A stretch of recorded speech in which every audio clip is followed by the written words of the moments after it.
کون بولا کہ آنے والا دن ہمارا تاریخ ہے، اس کا منہ نوچ لیں گے۔ اگر کوئی کہتا ہے کہ اسلام خطرے میں ہے، اس کی زبان نوچ لی جائے، کیونکہ بندوں کی بات جھوٹی، خدا کی بات سچی۔ بندے مایوس ہیں کہ اسلام کا مستقبل خطرے میں ہے، بندے مایوس ہیں کہ آنے والا دن ہمارا خطروں سے بھرا ہوا ہے، لیکن میرا خدا کہتا ہے هو الذی ارسل رسولہ بالہدی ودین الحق لیظہرہ علی الدین کلہ۔ اللہ سچا، اللہ کی بات سچی، اللہ حق ہے، اسلام حق ہے، قرآن حق ہے۔ یہ بندہ کیا اس خدا کے خلاف بولے گا جس بندے کی پیدائش ایک ناپاک قطرے سے ہوئی، جس کے نکلنے کے بعد انگ انگ ناپاک ہو جاتا ہے، جس بندے کے پیٹ میں ہمیشہ 2 kg پاخانہ رہتا ہے، پاخانہ لگے تو پردھان منتری کی کرسی سے بھاگ کے واش روم جا کر مہتر کی طرح اپنے ہاتھ سے اپنا پاخانہ دھونا پڑتا ہے۔ اس بندے کو جب نیند آتی ہے تو بڑے بڑے رستم، دارا، سکندر، وہ سب کے سب پھانسی کے پھندے پہ سو جاتے ہیں۔ نیند میری کمزوری جو میرے سارے غرور کو توڑ دیتی ہے، یا پیشاب پاخانہ میری کمزوری جو میری ساری ستھرائی صفائی کا گھمنڈ توڑ دیتی ہے، یہ بال بچوں کی موت میری کمزوری جو ایک بہت بڑے 1000 بیگھہ زمین کے جوتنے والے کا جوان بیٹا جب مرتا ہے اس کا سارا غرور ٹوٹ جاتا ہے۔ باپ کے سامنے بچوں کی موت ہو رہی ہے، زلزلے میں بچوں کی لاشیں سڑ رہی ہیں، یہ ہماری کمزوری ہے۔ آندھی طوفان یہ میری اوقات یاد دلانے کے لیے آتا ہے، یہ بیماریاں یہ میری اوقات یاد دلانے کے لیے آتی ہے، یہ پیشاب پاخانہ یہ میری اوقات یاد دلانے کے لیے ہے کہ جب بھی تجھے لگے کہ میں کچھ ہوں، میں زمیندار ہوں، میں پتنیدار ہوں، میں بزنس مین ہوں، میں آفیسر ہوں، میں پورے علاقے کا پردھان ہوں، میں مکھیا ہوں، میں پردھان منتری ہوں، میں امریکہ کا پریزیڈنٹ ہوں، جب بھی لگے تو اللہ کہتا ہے اپنی پیدائش پہ غور کر لینا کہ تیری اسٹارٹنگ کہانی کیسی ہے، تیری بنیاد کیسی ہے۔ جو ایک ناپاک قطرے سے پیدا ہوا ہو، جو ماں کا ماہواری خون ماں کے پیٹ میں کھا کے پیدا ہوا ہو، جو ایک شرمگاہ سے نکل کر دوسری شرمگاہ سے ہوتا ہوا پیٹ میں پہنچا ہو، پھر اس شرمگاہ سے اس کو نکالا گیا ہو، اسے خون کی کیچڑ میں لت پت اسے نکالا گیا ہو، تو جب تو اپنی پیدائش پہ غور کرے گا تو سارا غرور چور چور ہو جائے گا، پتہ چل جائے گا کہ تو کمزور ہے، تیرا خدا طاقتور ہے، تو عابد ہے، تیرا خدا معبود ہے، تو ساجد ہے، تیرا خدا مسجود ہے، تو کمزور ہے، تیرا خدا قوی ہے، تو کچھ نہیں ہے، تیرا خدا ہی سب کچھ۔ نعرہ تکبیر، نعرہ رسالت، سبحان اللہ سبحان قل اللہم مالک الملک توتی الملک من تشاء وتنزع الملک ممن تشاء وتعز من تشاء وتذل من تشاء بیدک الخیر انک علی کل شیء قدیر۔ سارے بادشاہوں کا بادشاہ ہے وہ خدا، جسے چاہتا ہے عزت دیتا ہے، جسے چاہتا ہے ذلیل کرتا ہے، جسے چاہتا ہے حکومت دیتا ہے اور جس سے چاہتا حکومت چھین لیتا ہے۔ جب بندہ مغرور ہوتا ہے تو آندھی کا جھونکا اس کو تباہ و برباد کر دیتا ہے، جب بندہ دولتوں پہ گھمنڈ کرتا ہے تو اس کے مکان کو اس کے ملبے میں تبدیل کر دیتا ہے، تو بندے کا کچھ نہیں چلتا ہے، بندہ کمزور پیدا ہوا ہے۔ اللہ سچا، اللہ کی بات سچی، اللہ کا پسندیدہ دین ہے اسلام۔ دنیا کے سارے کفار و مشرکین گیدھا کے پجاری، پاخانہ کو پاک سمجھنے والا، چھچندر اور بندر کے سامنے پیشانی ٹیکنے والا، جانوروں کو خدا کہنے والا، سمندر کی چنچل موجوں کے سامنے اپنی پیشانی ٹیکنے والا، یہ ننگے رہنے والا، یہ ننگے بدن، یہ گندہ رہنے والا، یہ کیا اسلام مٹائے گا، یہ کیا قرآن مٹائے گا؟ میرا قرآن سچا، میرا خدا سچا، یہ سارے کفار مل کے اسلام مٹانا چاہیں نہیں مٹا پائیں گے، چونکہ اللہ کہتا ہے هو الذی ارسل رسولہ بالہدی ودین الحق لیظہرہ علی الدین کلہ۔ جو ساری کائنات کا خالق ہے وہ اپنے رسول کو دین حق کے ساتھ بھیجا ہے، اس لیے کہ اسلام کو سارے مذاہب پہ غالب کر دے، پتہ چل جائے سارے مذاہب دھارا شاہی ہو جائے، اسلام سب پر غالب ہو جائے۔ سبحان اللہ سبحان اسلام مغلوب ہونے نہیں آیا ہے، اسلام غالب ہونے آیا ہے۔ یہ ہماری بد عملی کی سزا ہے کہ لچے لفنگے مجھے مٹانے کی بات کر رہے ہیں۔ یہ ہماری بدعملی کی سزا ہے کہ لچے لفنگے میری مسجدوں سے مائک ہٹانے کی بات کر رہے ہیں. یہ ہماری بدعملی کی سزا ہے کہ لچے لفنگے میرے خلاف پلان بنا رہے ہیں. یہ میری بدعملی کی سزا ہے. لیکن جس دن یہ مسلمان بیدار ہو گیا اور جس دن یہ جاگ گیا کہ میں صرف کھانے پینے پہننے اوڑھنے کے لیے نہیں پیدا ہوا ہوں, میرا مقصد حیات اللہ کی عبادت کرنا ہے, اور مقصد وہ ہے, مگر گھر رہنے کے لیے چاہیے, کپڑا سطر ڈھکنے کے لیے چاہیے, مجھ کو پیٹ بھر کر زندہ رہنے کے لیے خوراک چاہیے. تو خوراک مقصد حیات نہیں ہے, مکان کی تعمیر مقصد حیات نہیں ہے, لباس پہننا مقصد حیات نہیں ہے. یہ زندہ رہنے کے لیے ضروری ہے, اور زندہ رہنا کیوں ہے؟ اللہ کی عبادت کرنے کے لیے. لیکن جب یہ بندہ صرف کھانے کا مقابلہ کرتا ہے کہ کھانے کے لیے ہی پیدا ہوا ہے, تیجا میں کھانا, 40واں میں کھانا, ولیمہ میں کھانا, ختنہ میں کھانا, اور صاحب کیا ہے کہ برتھ ڈے پارٹی میں کھانا, چہارم میں کھانا, 40واں میں کھانا, برسی میں کھانا, لنگر کا کھانا, 11ویں کا کھانا, 12ویں کا کھانا, 6ٹھی کا کھانا, 25ویں سفر کا کھانا, اجمیر شریف کا لنگر کھانا, یعنی صرف کھانے پہ جب نظر ہو اور کھانا ہی زندگی کا مقصد ہو جائے تو اللہ تبارک و تعالی اس کی عزتوں کو چھین لیتا ہے. کیونکہ کھانا مقصد حیات نہیں ہے, کھانا اس لیے ہے تاکہ میں زندہ رہ سکوں, میری کمر سیدھی رہ سکے, اور میں زندہ اس لیے رہوں تاکہ میں اپنے رب کو سجدہ کر سکوں, تاکہ میں اپنے رب کی خاطر 1 مہینہ روزہ رکھ سکوں, اپنے رب کی خاطر اپنا گھر چھوڑ کر احرام کا فقیرانہ لباس پہن کر میں اللہ کے گھر کو دیکھ سکوں. جب مال زائد ہو نصاب سے اس کی زکوٰۃ نکال کے اپنے غریب بھائیوں کے چولہے میں آگ جلا سکوں. یہ ہے مقصد حیات, اللہ کی عبادت کرنا. لیکن جب صرف کپڑے کا مقابلہ بندہ کرتا ہے تو اللہ اسے ذلیل کر دیتا ہے. حضور فرماتے ہیں تعیس عبد الدینار عبد الخمیسہ, یعنی تباہ و برباد ہو گیا کپڑے کا غلام جو ہر وقت کپڑا خریدنا اور پہننا چاہتا ہے.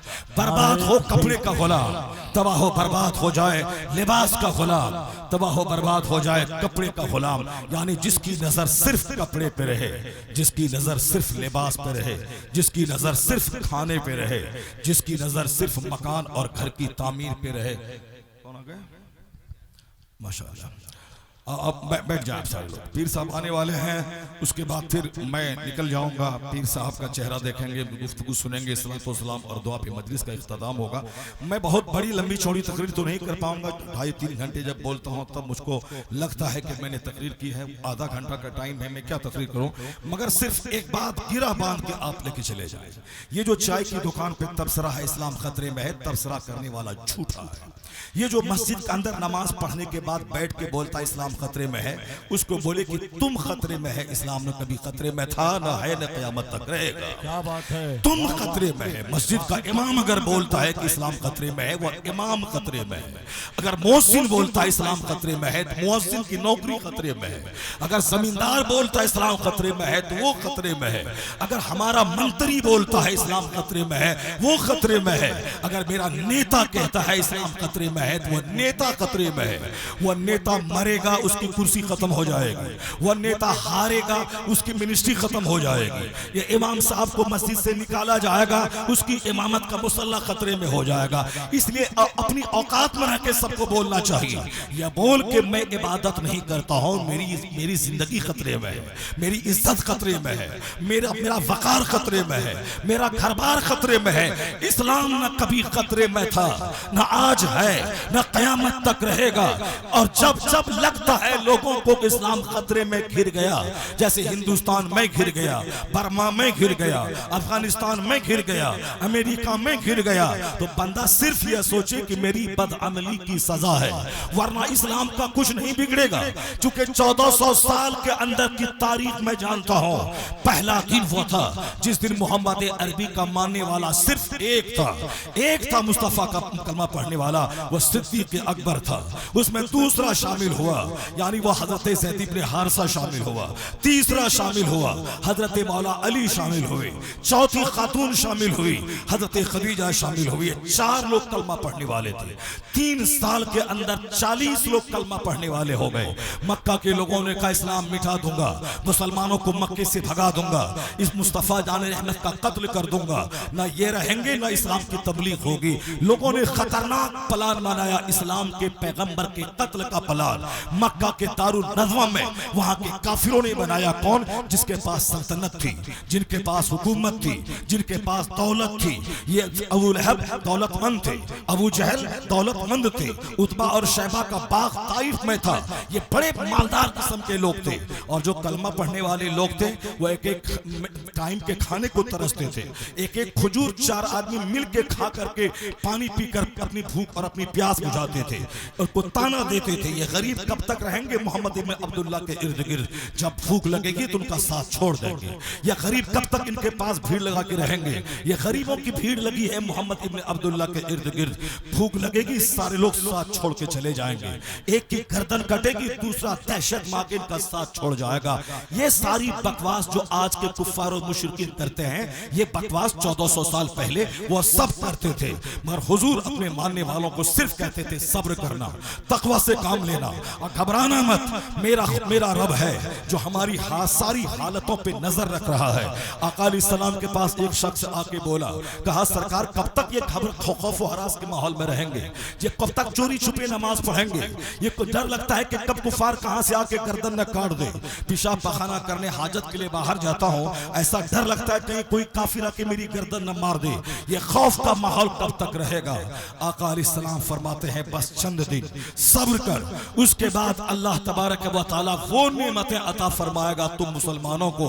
اس طرح عطا فرمائے گا یہ کافروں کے یہود و نصارہ کے وائٹ ہاؤس یعنی ان کے سفید محل تمہارے قبضے میں آ جائیں گے.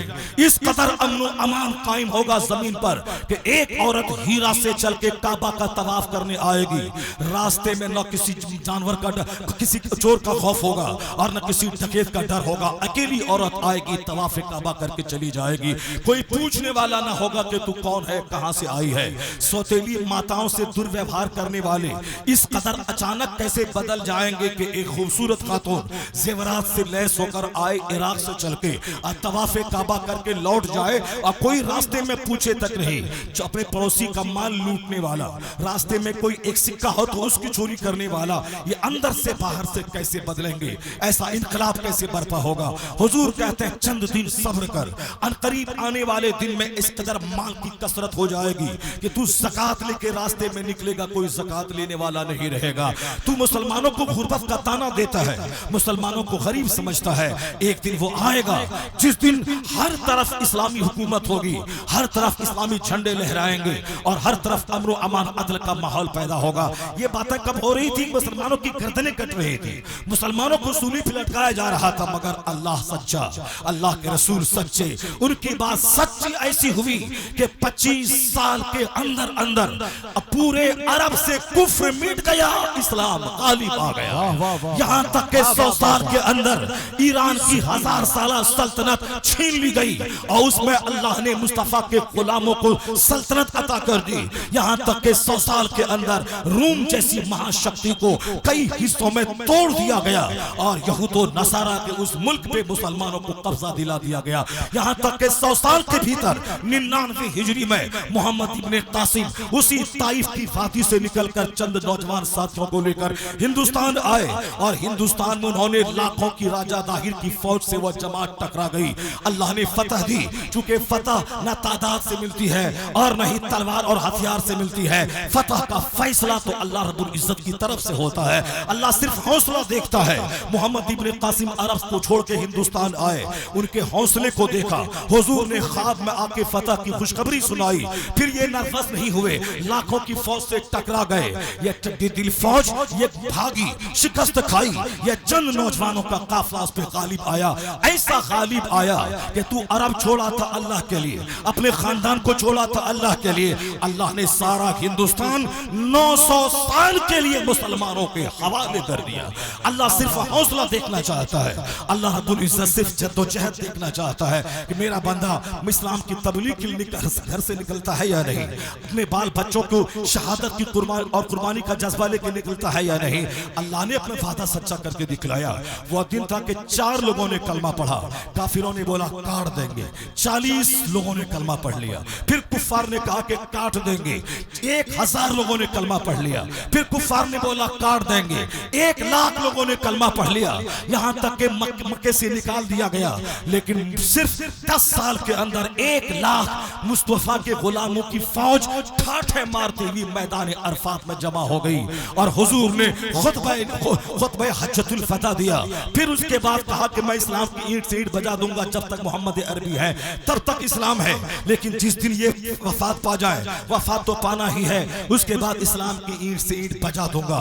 حضور نے اپنی ظاہری حیات میں اپنا جانشی، اپنا اترادھیکاری صدیق اکبر کو بنایا، صدیق اکبر کے بنانے کا اشارہ دیا، اور پھر حضور نے ان کو اندر سے باہر سے خوب سینچا، اس کو تیار کیا۔ سرکار کے وصال کے بعد جب خلیفہ اول صدیق اکبر ہوئے تو کافروں نے سوچا تھا الگ الگ فتنہ پیدا کر کے مسلمانوں کو آپس میں اسلام سے برگشتہ کر دیں گے، مگر مصطفیٰ کا سچا جانشی اترادھیکاری، انہوں نے مانعین زکوٰۃ کے فتنے کو زمین میں ملا دیا، انہوں نے ارتداد کے فتنے کو مٹی میں ملایا، اور پھر 2 سال میں اتنا اسٹیبل ہوا اسلام، یہ سوچا تھا کہ جب تک مصطفیٰ ہیں اس کے بعد یہ سب کافر ہو جائیں گے، لیکن ان لوگوں نے دیکھا کہ مصطفیٰ نے اپنی نگرانی میں ایسی ٹیم تیار کر دی ہے کہ اب یہ قافلہ رکے گا نہیں۔ حضور نے جس اسلام کے دائرہ کو وسیع کیا تھا، صدیق نے گھٹایا نہیں اسے اور بڑھاتے چلے گئے۔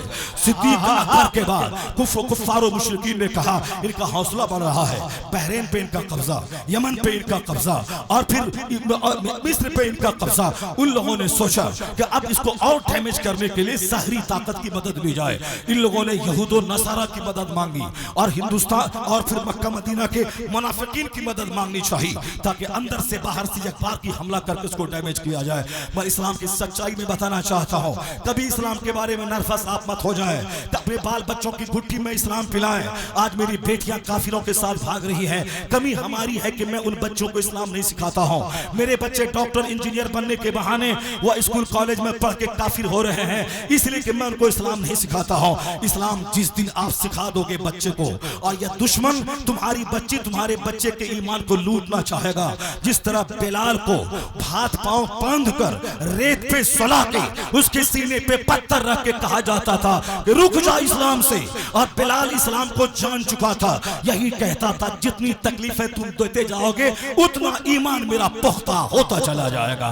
اپنے بچوں کی گھٹی میں اسلام پلا دے، تاکہ تیری بیٹی انجینئر بننے کے بعد وہ 10 کافروں کو مسلمان تو بنا دے، پر اپنا ایمان لوٹا کے مرتد نہ ہو جائے، کافر نہ ہو جائے۔ جب کوئی کافر کا چھوکرا اسے مٹھائی کا ڈبہ دے کر، زیور دے کر، اسے 2-4 کروڑ روپے دے کر اس کے ایمان کو لوٹنا چاہے، میری بیٹی اس کے چہرے پہ تھوک دے اور کہے ساری زندگی میں کنواری رہ جاؤں گی مگر ایمان کا سودا نہیں کروں گی۔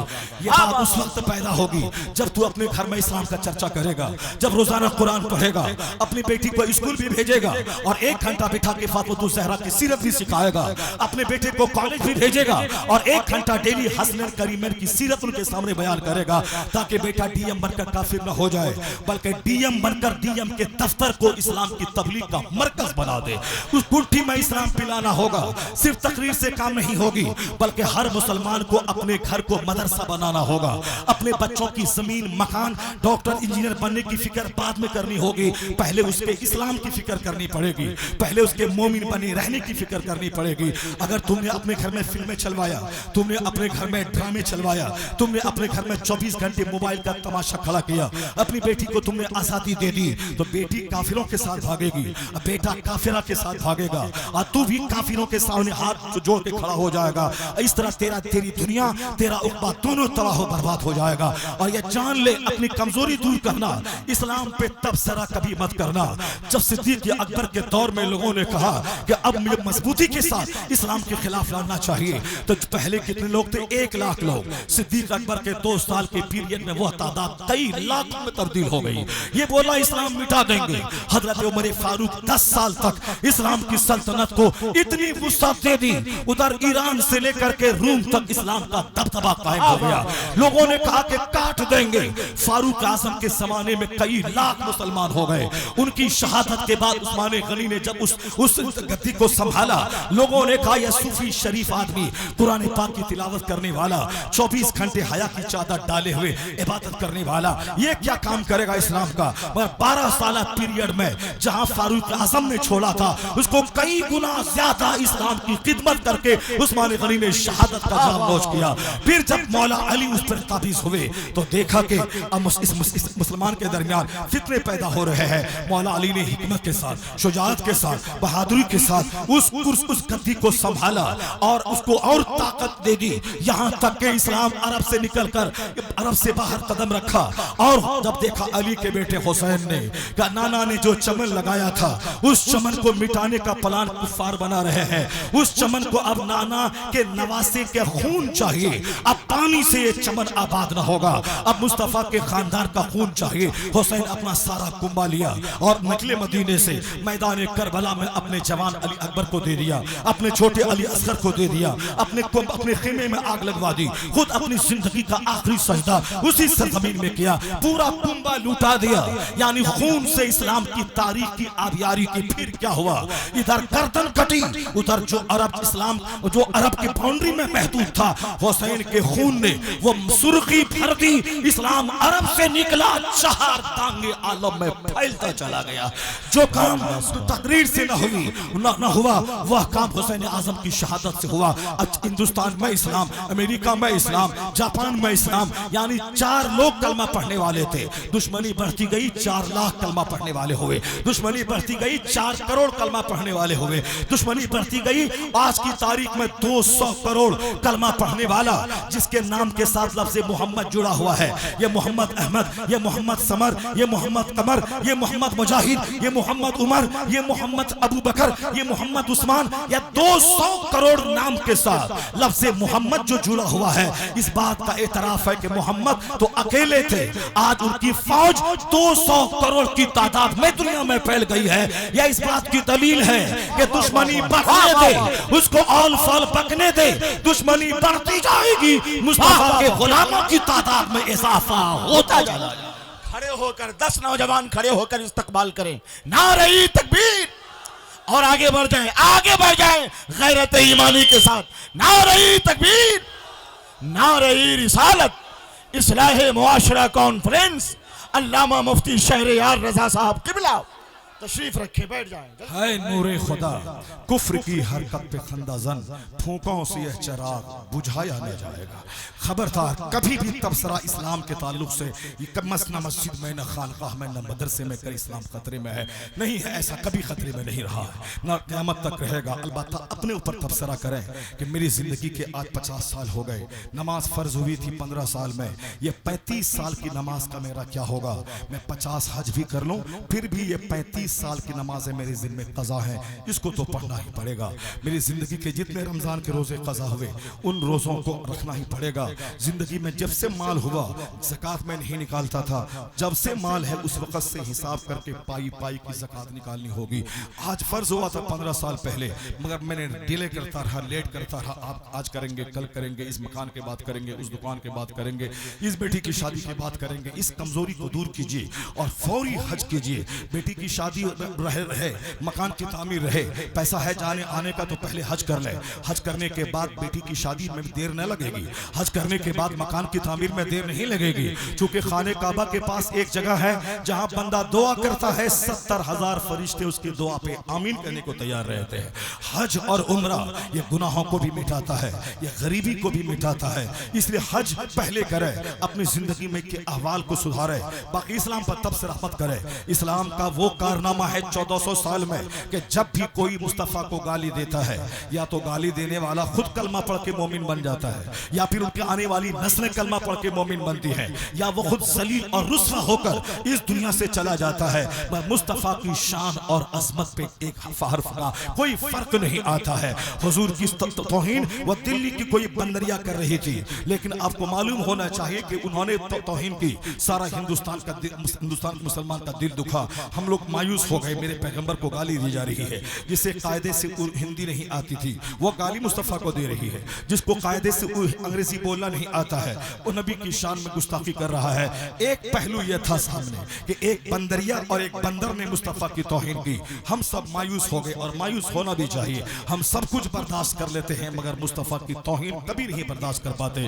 چاہے وہ توہین سویڈن میں ہو، چاہے وہ امریکہ کے واشنگٹن ڈی سی میں ہو، چاہے وہ لندن میں ہو، جہاں بھی ہو مصطفیٰ کی گستاخی گستاخی کرنے والا ایسا لگتا ہے کہ اس کو زندہ نہیں چھوڑیں، اس کو قتل کر دیں، ہم زندہ رہیں، نبی کو گالی دی جائے، ایسا کبھی نہیں ہوگا۔ اور آپ نے دیکھا ہوگا ابھی آج سے 1 سال پہلے 6-7 مہینہ پہلے عرب ممالک کے سارے لوگ گستاخان رسول کے خلاف متحد ہو گئے۔ یہ دن جو پہلے ہم لوگ یہاں لڑتے تھے، تحفظ ناموس رسالت کی خاطر آگے آتے تھے، عرب والے ہنستے تھے، اعلیٰ حضرت کی تحریک کو وہ بھاؤ نہیں دیتے تھے، لیکن آج کی تاریخ میں ساری دنیا نے دیکھا توہین ہندوستان میں ہوئی، مصر چیخ پڑا، سعودی عرب چیخ پڑا، سوڈان چیخ پڑا، یہاں تک کہ بحرین اور کویت کی حکومت چیخ پڑی، نہیں نبی کی توہین برداشت نہیں کریں گے۔ یہ کن کی تحریک کا اثر ہے کہ اب عربی بھی مصطفیٰ کی توہین کو سیریس لے رہے ہیں اور کہتے ہیں اپنی توہین برداشت کریں گے پر اپنے پیغمبر کی توہین برداشت نہیں کریں گے۔ تنہائی میں بیٹھ کر غور کریں گے،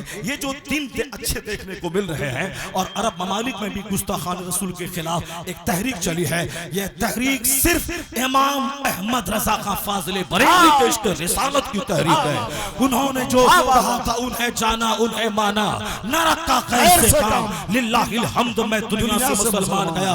اپنا ایمان بچانے کے لیے رضا کا نام کافی ہے، رضا کی تحریک کافی ہے، رضا کو پڑھنا ضروری ہے، رضا سے قریب ہونا ضروری ہے، ورنہ جس طرح کل مصطفیٰ کو گالی دیتا تھا عرب والا کچھ نہیں بولتا تھا، کل 12ویں شریف کا دن آیا چلا گیا، عرب میں کہیں جھنڈا نہیں لہراتا تھا، لیکن رضا نے عشق رسالت کی تحریک کو جو پروان چڑھایا ہے اس کا اثر آج دیکھا جا رہا ہے کہ ہندوستان میں رمیش بھی کہتا ہے آج اسکول بند ہے، عید میلاد النبی کی چھٹی ہے، رومیش بولتا ہے آج کچہری بند ہے، عید میلاد النبی کی چھٹی ہے۔ پہلے مسلمان 12 وفات کہتا تھا، لیکن آج رمیش کہتا عید میلاد النبی، مکانوں پہ جھنڈے، مسجدوں پہ جھنڈے، پارلیمنٹ بند ہے، عید میلاد النبی کی تعطیل ہے۔ یہ دن کس کی محنتوں کے بعد دیکھنے کو ملا؟ 100 سال پہلے رضا نے کہا خاک ہو جائیں عدو جل کر مگر ہم تو رضا، دم میں جب تک دم ہے ذکر ان کا سناتے جائیں گے۔ یہ رضا کی تحریک آج جوان ہو گئی، جب تک ہندوستان میں گزٹیڈ چھٹی رہے گی، عید میلاد النبی کے جلوس نکلیں گے اور گھر میں جھنڈے لہراتے رہیں گے، ان تمام بہاروں کا صحرا احمد رضا خان کے سر پہ جاتا رہے گا۔ آج اگر عرب ممالک میں مصطفیٰ کے گستاخوں کے خلاف آواز بلند ہو رہی ہے، یہ جان لے کہ تحریک رضا ہے جو عرب میں داخل ہو چکی ہے۔ اس لیے رضا سے محبت کا مطلب ہوتا ہے اپنے ایمان کا تحفظ، رضا سے محبت کرنے کا مطلب ہوتا ہے آباء و اجداد سے جو مذہب اہل سنت کی ریتی رواج کو جو میں نے حاصل کیا ہے ان سبوں کے تحفظ کی تحریک۔ رضا چڑھنے کی چیز نہیں ہے، رضا ایمان پختہ کرنے کی چیز ہے، رضا گستاخوں سے دور رہنے کا پیغام سنانے کی چیز ہے۔ رضا کی کتابیں آج بھی دنیا بھر میں مناظرے میں ہتھیار کا کام دیتی ہیں۔ رضا ایک بزرگ ہوتا تو صرف چادر چڑھتی اور سال بھر ایک عرس ہوتا، مگر رضا مجدد اعظم تھے، ان کی 1000 کے قریب کتابیں موجود ہیں۔ امریکہ سے لے کے سری لنکا تک جہاں بھی مناظرہ ہوتا ہے علم غیب پر، بشریت پر، امور پر، وہ احمد رضا کی لائبریری سے کتاب جاتی ہے، اور جب تک یہ کتاب رہے گی ڈنکا کسی کھانے والے پیر کا نہیں بجے گا، بلکہ ڈنکا احمد رضا خان کا ہی بجتا رہے گا۔ A man who dedicates his life for the sake of Allah، جو اپنا جیون اللہ کے لیے ڈیووٹ کر دیتا ہے، ڈونیٹ کر دیتا ہے، اللہ تعالیٰ اسے سوداگران سے اٹھا کے شہرت کے آسمان پہ پہنچا دیتا ہے۔ رضا کا نام ان کی کتابوں سے زندہ ہے، رضا کا نام جو انہوں نے گستاخ رسول سے لڑائی لی ہے اس لڑائی سے زندہ ہے، رضا کا نام جنہوں نے ہمارے ایمان اور سنی مراسم کی حفاظت کی ہے اس حفاظت کی وجہ سے ان کا نام زندہ ہے۔ اللہ گورا رنگ نہیں دیکھتا، اللہ ہمارا گھر مکان نہیں دیکھتا، اللہ دیکھتا ہے کہ یہ دین کا کتنا کام کر رہا ہے۔ جو دین کا کام کرتا ہے وہ اگر پٹھان زیادہ ہو تو سیدوں کا اللہ اسے امام بنا دیتا ہے۔ اللہ کام دیکھتا ہے، اس کام کرنے والے کو جو عزت دیتا ہے اللہ اس کی عزت کو بڑھا دیتا ہے۔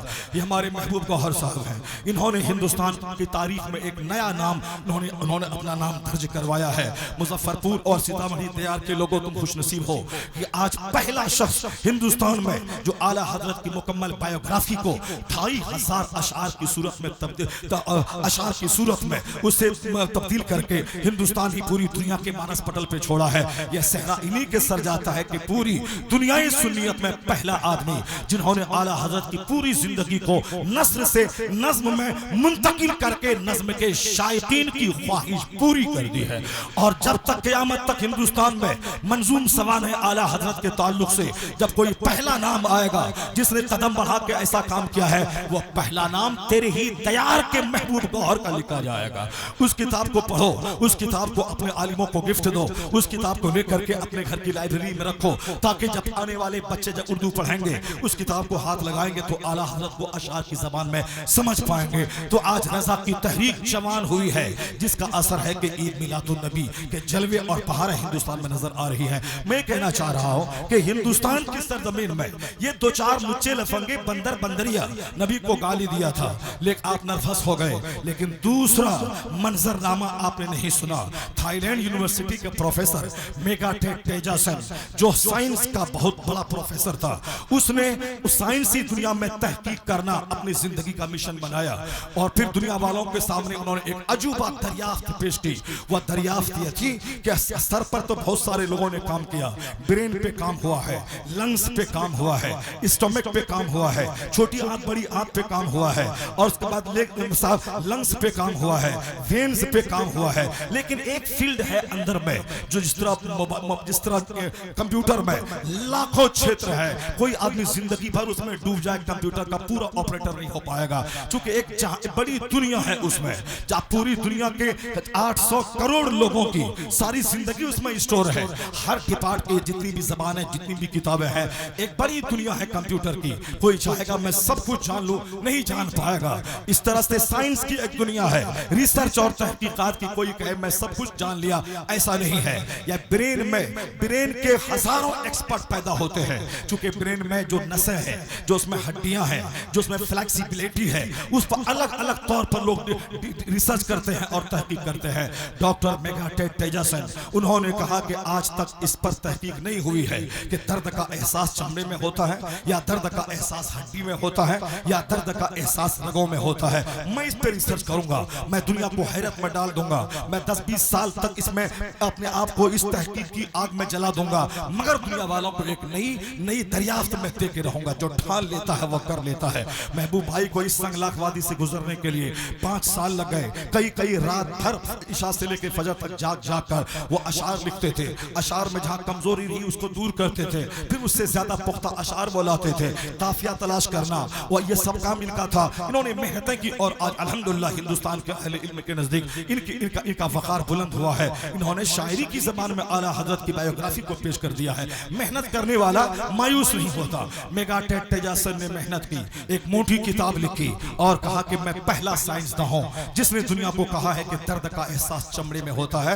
ہڈی اور گوشت میں نہیں ہوتا ہے. یہ میری دلیل ہے, یہ میری دلیل ہے, یہ میری تحقیق ہے, یہ میری ریسرچ ہے. ایک طرف یہ لچا نبی کو گالی دیتا تھا, اور دوسری طرف خاموش تحریک اسلام کی کافروں کے دل اور دماغ میں اثر کر کے اسے اسلام کی طرف بلا رہی تھی. آج دنیا میں ہم وہی منظر دیکھتے ہیں ٹیلی ویژن پہ, یہ مسلمانوں کے فلاں کو مار دیا, یہ فلاں کو مار دیا, تاکہ مسلمان ڈر جائے, مسلمان نرفس ہو جائے. یہ فلاں جگہ فلاں نے حضور کو گالی دے دی, حضور کی توہین کیا, فلاں نے کارٹون بنا لیا. یہ مسلمانوں کو نرفس کرنے کی ایک میڈیائی تحریک ہے, ورنہ تم جان لے کہ سچائی اس سے ہٹ کر اور کچھ ہے. چونکہ یورپ کے بچے کلمہ پڑھ رہے ہیں, امریکہ کے ویگیانک مصطفیٰ کو پڑھ رہے ہیں, جن بچوں کو روکنے کے لیے یہ ڈرامہ میڈیا پہ ہوتا ہے اسلام کو بدنام کرنے کا, ان کے بچے سکون کی تلاش میں کلمہ پڑھ رہے ہیں, ان کے بچے سکون کی تلاش میں مصطفیٰ کی زندگی کا مطالعہ کر رہے ہیں. اپنے بچوں کا دماغ کنورٹ کرنے کے لیے اس طرح سے اسلام کے خلاف تحریکیں چھیڑی جا رہی ہے. مگر کئی لاکھ چاہے کیا ہوتا ہے, وہی ہوتا ہے جو منظور خدا ہوتا ہے. میگاٹیک تیجاسن جی نے کہا درد کا احساس چمڑے میں ہوتا ہے. پوری دنیا میں اس کی اس تحقیق کو پذیرائی ملی, اور اسلامک سعودی عرب کی راجدھانی ریاض میں ایک کانفرنس ہوتی ہے ہر سال یا 2-4 سال کے بعد. سائنس کیا کہتی ہے, قرآن اور حدیث کی تحقیق کیا بولتی ہے, اسی ٹاپک پہ وہاں پہ سیمینار ہوتے ہیں. سیمینار میں دنیا کے بڑے بڑے سائنسدانوں کو دعوت دی جاتی ہے, ان کی تحقیقاتی مقالات کو پڑھے جاتے ہیں. میگاٹیک تیجاسن جی چونکہ اس وقت ابھرتے ہوئے ویگیانک تھے, ان کو دعوت دی گئی. وہ آئے, انہوں نے اپنا مقالہ پیش کیا اور کہا کہ تحقیق ہماری یہی ہے کہ درد کا احساس چمڑے میں ہوتا ہے, ہڈی اور گوشت میں نہیں. اور اس پر یہ دلیل ہے, یہ میری کتابیں ہیں. ان کی دلیل سن لی گئی. اسلامک اسکالر کھڑا ہوا, کہا حضرات میں میگاٹیک تیجاسن جی کی تحریک کو محنت کو داد دیتا ہوں. انہوں نے ساری دنیا کو پہلی بار بتایا کہ درد کا احساس چمڑے میں ہوتا ہے. ساری دنیا سنیں, میگاٹیک تیجاسن جی بھی سن لیں, اور میں قرآن شریف کی ایک آیت پڑھتا ہوں. اس اسلامک اسکالر نے کہا یہ قرآن 1400 سال پہلے دنیا میں نازل ہوا ہے جس زمانے میں فزکس کیمسٹری نام کی کوئی چیز نہیں تھی, امریکہ نام کا کوئی ملک نہیں تھا, ہندوستان میں ایک اسکول اور کالج کا نام و نشان تک نہیں تھا. اس وقت میں گرو کے پاس لوگ جاتے تھے, 2-4 بچے درخت کے سائے میں بیٹھ کر پڑھا کرتے تھے, مٹھی بھر چند لوگوں کے ہاتھ میں قلم تھا اور چند لوگ کتاب پڑھنا جانتے تھے. اس زمانے میں فزکس کیمسٹری کا تصور تک نہیں تھا. اس زمانے میں قرآن نازل ہوا. اس قرآن کی ایک آیت پڑھتا ہوں, میگا ٹیجا سنجی بھی سنے اور ساری دنیا سن لے کہ جو انہوں نے کئی سال تک دماغ جلا کے ایک نئی ریسرچ دنیا کو دیا ہے, وہ اس آیت کو پڑھیں, غور سے سمجھیں کہ آج 1400 سال کے بعد کی ریسرچ, آج 1400 سال پہلے یہ قرآن نازل ہوا, قرآن اللہ کا کلام. بندہ اس زمانے میں سائنس ہوتی تو کہا جا سکتا تھا کہ سائنسی بات کو قرآن کریم میں مسلمانوں نے لکھ دیا ہے, لیکن اس زمانے میں سائنس کا نام تک نہیں تھا. جو 1400 سال کے بعد آج جو ریسرچ ہوئی اس کا کوئی تصور نہیں تھا 1400 سال پہلے.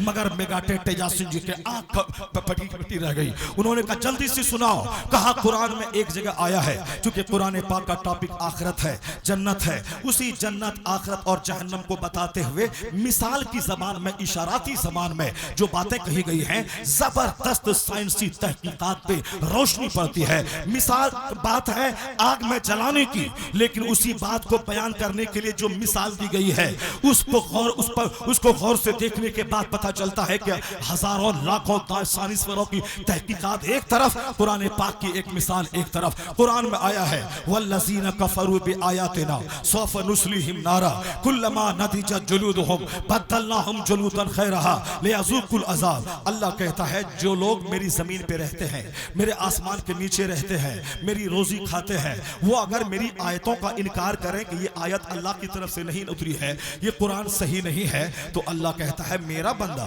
میری زمین, میرا آسمان, میری دی ہوئی روزی, میری ہوا, میری آگ, میری مٹی, میرا پانی, یہ سب میرا استعمال کرتا ہے, اور کہتا ہے کہ کوئی خدا نہیں ہے, اور کہتا ہے کہ کوئی خدا کا کلام نہیں ہے. اللہ کہتا ہے کہ جس نے میری آیت کو ماننے سے انکار کیا ہم اسے جہنم کی آگ میں جلائیں گے. اور کلما نضجت جلودہم, جب اس کا چمڑا گل جائے گا, اس کی کھال گل جائے گی, بدلناہم جلودا غیرہا, تاکہ اس کی جگہ دوسری کھال میں پیدا کر دوں گا. کیوں؟ لیذوقوا العذاب, تاکہ وہ درد کا مزہ چکھے, تاکہ وہ عذاب کا مزہ چکھے. تو درد کا مزہ چکھانے کے لیے اللہ نے ہڈی بدلنے کی بات نہیں کی, گوشت بدلنے کی بات نہیں کی, چمڑا بدلنے کی بات کی کہ درد کا مزہ چکھانے کے لیے جب اس کی کھال آگ میں گل جائے گی پھر دوسری کھال پیدا کر دیں گے. کہا درد کا مزہ چکھانے کے لیے کھال کی تبدیلی کی بات اللہ نے کی ہے. یا اس بات کی واضح روشن دلیل ہے کہ درد کا احساس چمڑے میں ہوتا ہے. میگا ٹیجا سن تھائی لینڈ یونیورسٹی کا پروفیسر, یہ لچا لفنگا 1 کروڑ ایک پلے میں, اور ایک طرف میگا ٹیجا جیسا پڑھا لکھا آدمی کو ایک پلے میں رکھا جائے, یا علم و فن کا سمندر یہ ان 1 کروڑ لچوں پہ غالب آ جائے گا. یہ کہتا ہے دنیا گواہ رہے میں پہلا ویکتی تھا جس نے اس فیلڈ میں ریسرچ کیا. اگر مجھ سے پہلے یہ بات قرآن میں موجود ہے تو پھر وہ ویکتی کا کلام نہیں ہے بلکہ وہ انسان کے خالق کا کلام ہے, اور انسان کے خالق کا کلام جب سامنے ہے تو پھر ہم کو تسلیم کرنے میں کوئی آر نہیں ہونا چاہیے. ساری دنیا گواہ رہے میں پہلا ویکتی تھا جس نے تحقیق کیا کہ درد کا احساس چمڑے میں ہے, اور وہ تحقیق قرآن میں موجود ہے. یہ اس بات کی دلیل ہے کہ اسلام حق ہے, قرآن سچ ہے, اللہ حق ہے. دنیا گواہ رہے کہ میں کلمہ پڑھ کے اب مصطفیٰ کا غلام بن رہا ہوں. سبحان اللہ. ہے نور خدا کفر کی حرکت پہ خندہ زن, پھونکوں سے چراغ بجھایا نہ جائے گا. اس لیے ایک قوم مسلم کبھی بھی مایوس مت ہونا, کبھی نرفس مت ہونا, بلکہ اسلام کے تعلق سے کبھی پھونڈا تبصرہ مت کرنا. چاہے اس دنیا کی ساری میڈیا مل کر اسلام کے خلاف زہر اگلے, تیرا کچھ نہیں بگڑے گا. تیرا ایک سجدہ اتنی طاقت رکھتا ہے کہ تو سجدہ کر کے دیکھ لے, تیرے مرض کا علاج, تیری ذلت کا علاج, تیرے قرض کا علاج اور تیرے حوصلوں کا علاج. جیسے جیسے زمین پہ سجدہ بڑھتا جائے گا اللہ یہاں حکومت دے گا, مرنے کے بعد مصطفیٰ کی جنت دے گا. بے نمازی ہونے کی کیفیت کو دور کر دے. اپنے گھر میں نماز قائم کر, اپنے گھر میں مصطفیٰ کی سیرت کو پڑھنے کا ماحول قائم کر. جس دن اسلام کو جان گیا تو چہرہ تیرا اترا ہوا نہیں رہے گا, چہرہ مسکراتا رہے گا. یہاں مسکراتے رہیں گے اور جیسے ایمان کی حالت میں مرے جنت کی ساری بہاریں آپ کا استقبال کریں گی. مصیبتوں کا علاج مصطفیٰ کے پڑھنے میں ہے. مصیبتوں کا علاج اپنے گھر میں روزانہ اپنے بال بچوں کو اسلام سکھانے میں ہے. مصیبتوں کا علاج اپنے علماء کرام سے محبت کرنے میں ہے. مصیبتوں کا علاج ساری دنیا سے کٹ کر اللہ کو سجدہ کرنے میں ہے. جو مصطفیٰ اور اللہ کی بات مانے گا اللہ اسے یہاں کافروں کے پاؤں میں فٹ بال بننے کے لیے نہیں چھوڑے گا. اللہ یہاں عزت دے گا, یہاں حکومت دے گا, یہاں سلطنت دے گا. جیسے ہی مرے گا مصطفیٰ کی جنت اسے عطا کر دے گا. دونوں جہان کی بہاریں حضور کی غلامی میں پوشیدہ ہیں. بس فلم کی کلچر کی غلامی چھوڑ دیجئے, مغربی کلچر کی غلامی چھوڑ دیجئے اور اپنے سماج کے لچے لفنگے لوگوں کو بتا دیجئے کہ لچا لفنگا بننے سے تجھ کو عزت نہ ملے گی. تجھ کو عزت اس وقت ملے گی کہ تو محمدی بن جا, مصطفیٰ کا غلام بن جا. اللہ تمہیں عزت دے گا, سچی خوشی دے گا, بیماری سے تمہیں رہائی دے گا, قرض کے بوجھ سے نجات عطا کرے گا. یہ دنیا کی بہاریں یہاں دے گا اور جنت کی بہاریں مرنے کے بعد اللہ عطا کرے گا. اللہ تبارک و تعالی ہم کو اور آپ کو سبوں کو اپنے مذہب کی اہمیت سمجھنے کی توفیق عطا فرمائے. ذرا زور سے بولیں آمین. اللہ تعالی ہمیں سرکار دو جہان علیہ السلام کی سچی غلامی کی توفیق عطا فرمائے. اللہ تعالی ہمیں اپنے بال بچوں کی گھٹی میں اسلام پلانے کی توفیق عطا فرمائے. اللہ تعالی اس جلسے کو قبول فرما کر اس کی برکتوں کو بہت دنوں تک ہمیں محسوس کرتے رہنے کی توفیق عطا فرمائے. آمین. وآخر دعوانا میں نے حضرت کی تقریر سے قبل عرض کیا تھا کہ گاڑی کا جلد از جلد انتظام ہو. 6:30 بجے تک پٹنہ ایئرپورٹ پہ پہنچنا بہت ہی ضروری ہے, ورنہ فلائٹ مس ہو جانے کا خدشہ بڑھ جائے گا. 2 روزہ جلسہ کیا اتنا بڑا اور ایسی تقریر, ایسے مقررین شعراء خطبہ کو, تو انتظامیہ کو بالکل سرگرم رہنا چاہیے, منظم, متحرک. جو کہا گیا اسے فوراً, ورنہ پھر تاخیر ہوئی تو پھر ہو سکتا ہے کہ فلائٹ چھوٹ جائے. پھر چونکہ بہت بڑے اجلاس میں حضرت کو شریک ہونا ہے مجھے معلوم ہے. بہت اچھا عمدہ خطاب ہوا, حضرت کا میں شکریہ ادا کرتا ہوں. بھائی کمیٹی کے افراد حضرت کو لے کر تو جائیں قیام گاہ تک, اور نبی اعلیٰ حضرت گلزار رضویت حضرت علامہ عمران رضا خان